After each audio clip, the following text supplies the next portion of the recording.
शेखावत।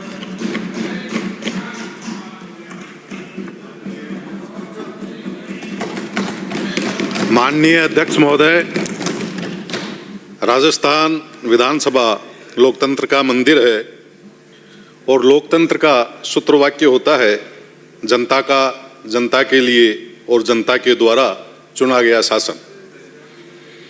बानसूर क्षेत्र के प्रत्येक व्यक्ति का लोकतंत्र के मंदिर से मैं धन्यवाद और आभार व्यक्त करता हूं, जिसके कारण 2026-27 के इस बजट में भाग ले रहा हूं।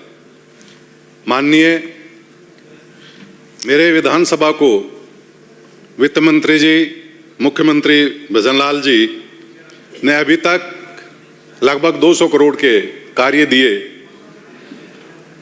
और मुझे ये बताते हुए खुशी हो रही है कि उन कार्यों में एक भी कार्य लंबित नहीं है। कुछ कार्य पूर्ण हो गए और कुछ कार्यों की प्रोग्रेस जारी है। इस बजट में भी मेरे विधानसभा क्षेत्र में जो लंबे समय से डिमांड थी कि बानसूर में बस स्टैंड होना चाहिए, बानसूर में खेल का मैदान होना चाहिए, हमारे वहाँ बिजली की व्यवस्था के लिए बैरामकाबास में ग्रिड की मांग थी। इसके साथ ही हमारे अजबपुरा और चतुरपुरा में पशुपालन के हमारे जो चिकित्सालय थे उनको अपग्रेड किया गया। इसके लिए मैं मुख्यमंत्री जी का बहुत आभार व्यक्त करता हूं। हमारे बानसूर विधानसभा क्षेत्र से और भी लोगों की डिमांड थी। मुझे उम्मीद है मुख्यमंत्री जी आने वाले समय में मेरे बानसूर में रिंग रोड, नर्सिंग कॉलेज और नारायणपुर में मुंसिप कोर्ट का ऑफिस की नई स्थापना करेंगे। हम यहाँ क्यों हैं? शायद जन कल्याण के लिए हम सब लोग यहाँ आते हैं, लेकिन बड़े अफसोस की बात है कि हम किसान होने का दम गहरते हैं। हमारा जो पूरा राजस्थान है, ये हमारे पूरे भारत का सबसे बड़ा क्षेत्रफल में प्रदेश है। 10.41% भूभाग राजस्थान का हमारे पास है।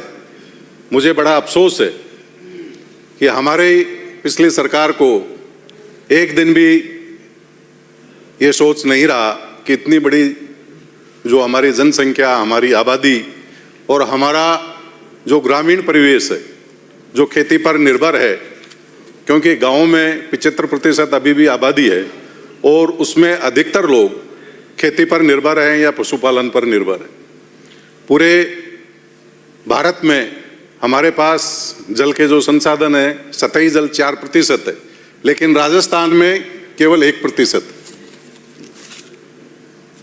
यहाँ हम सभी लोग या तो ग्रामीण परिवेश से आते हैं या किसान कौम से आते हैं या खेती से किसी न किसी तरीके से जुड़े हुए लोग हैं, लेकिन पिछली सरकार ने एक कार्य भी किसान के हित में नहीं किया। हमारी आने वाली पीढ़ी है उसकी चिंता बिल्कुल नहीं की। आज मुख्यमंत्री जी ने सबसे पहले आते ही ERCP योजना के माध्यम से जो कार्य किया, MP गवर्नमेंट के साथ मिलकर 22,000 करोड़ के काम धरातल पर चल रहे हैं। इसके साथ ही हमारे राजस्थान में जो भरतपुर में बारेटा बांध है, ब्राह्मणी बैराज पर 14,676 करोड़ के सहमति पत्र हो गए हैं। यमुना जल हरियाणा से समझौता हुआ, जो भैरव सिंह जी की कल्पना थी 1994 के बाद में, अगर किसी ने ध्यान दिया तो हमारे मुख्यमंत्री भजनलाल जी शर्मा ने इसका ध्यान किया और 32,000 करोड़ की इसकी DPR बनाई गई। इंदिरा गांधी कैनाल पर लगभग 1 लाख हेक्टेयर जमीन और सिंचित हो, इसके लिए 1690 करोड़ की परियोजना बनाई गई। इंदिरा गांधी कैनाल के लिए 4,731 और देवास योजना में 1690 करोड़ की परियोजना, ताकि वो पानी जो व्यर्थ में बहकर समुद्र में चला जाता था वो किसानों के सिंचाई में काम आए। और यही कारण मैं हमारे विपक्ष के साथियों से पूछना चाहता हूं कि हमारी इतनी बड़ी आबादी का ये कार्य आपने पहले क्यों नहीं सोचा और क्यों नहीं किया? क्योंकि इसी से हमारे राजस्थान का किसानों का भविष्य, ग्रामीणों का भविष्य जुड़ा हुआ है। और बगैर जल हमारा कल कैसा होता इसके बारे में कभी पिछली सरकार ने चिंता नहीं की, केवल समय पास किया। इस सरकार की कार्य करने की कैपेसिटी आप देख सकते हैं, जो मैनिफेस्टो में जो वादे किए उसमें 72% पूरे कर दिए गए और कार्य केवल कहा नहीं किया भी गया है फील्ड पर। ऊर्जा के क्षेत्र में पिछली सरकार में जो स्थिति थी और जो स्थिति छोड़ी गई उससे दो चार इस सरकार में आने वाले सभी जनप्रतिनिधियों को होना पड़ा और मुख्यमंत्री जी को आते ही कोयले का प्रबंध करना पड़ा। और हमारा जो ये भूभाग जो राजस्थान का सबसे बड़ा है, इसमें हमारा ऊर्जा का दाता किसान को बनाने की दिशा में उन्होंने प्रयास किया। आज किसान कुसुम योजना और कई योजनाओं के माध्यम से ऊर्जादाता बनने की स्थिति में आ गए और हम दूसरे स्टेटों से जो बिजली खरीदते थे आज आत्मनिर्भर बनकर बिजली देने वाले बनने जा रहे हैं।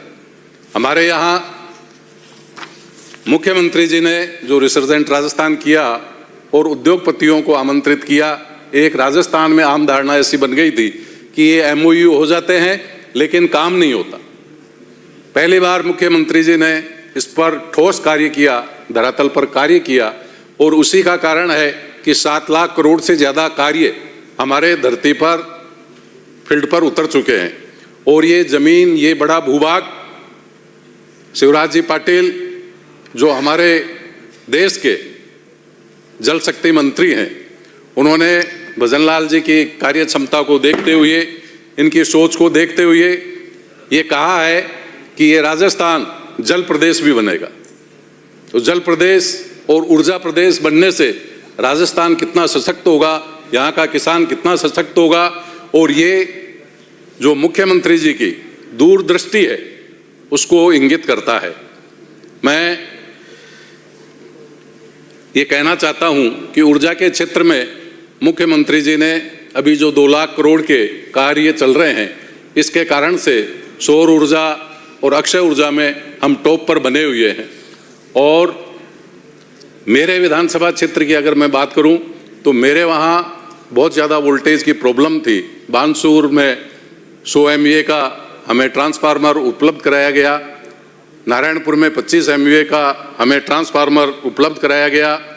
इसके साथ ही एक नया ग्रिड बहराम का बास में दिया, नारायणपुर में भी एक स्वीकृत है और आने वाले समय में बिजली की हमारे समस्या रहेगी नहीं। किसानों को जो पिछली सरकार के समय रात में बिजली उपलब्ध होती थी, जो 6 घंटे की जगह 3 घंटे 4 घंटे टुकड़ों में मिलती थी और उसका वोल्टेज बहुत डाउन होता था, उसके उलट अब की बार हमारे विधानसभा क्षेत्र में लगभग किसानों को दिन में बिजली मिली है और किसान बहुत ही अपने को इजी महसूस कर रहा है। सिंगल वोल्टेज भी पूरा टाइम मिल रहा है। हमारे सड़कों का इस तरह का जाल हो गया कि 24-25 में जो 30,427 करोड़ के सड़कों के कार्य हुए, 26-27 में इस बजट में 27,860 करोड़ के कार्य हो रहे हैं। किसी भी देश की या प्रदेश की इंफ्रास्ट्रक्चर में सड़कों का महत्वपूर्ण योगदान होता है और सड़कों का कार्य भी राजस्थान में बहुत तेजी से चल रहा है। इस तरह चाहे जल हो, चाहे ऊर्जा हो, चाहे सड़क हो, हम बहुत तेज चल रहे हैं। पिछली सरकार में 19 पेपर आउट हुए, जिनकी परीक्षाएं संदिग्ध रही, पेपर आउट हुए, कुछ लोगों को पेपर मिले और हमारे जो युवा बेरोजगार बच्चे थे उनके हितों पर कुठाराघात हुआ।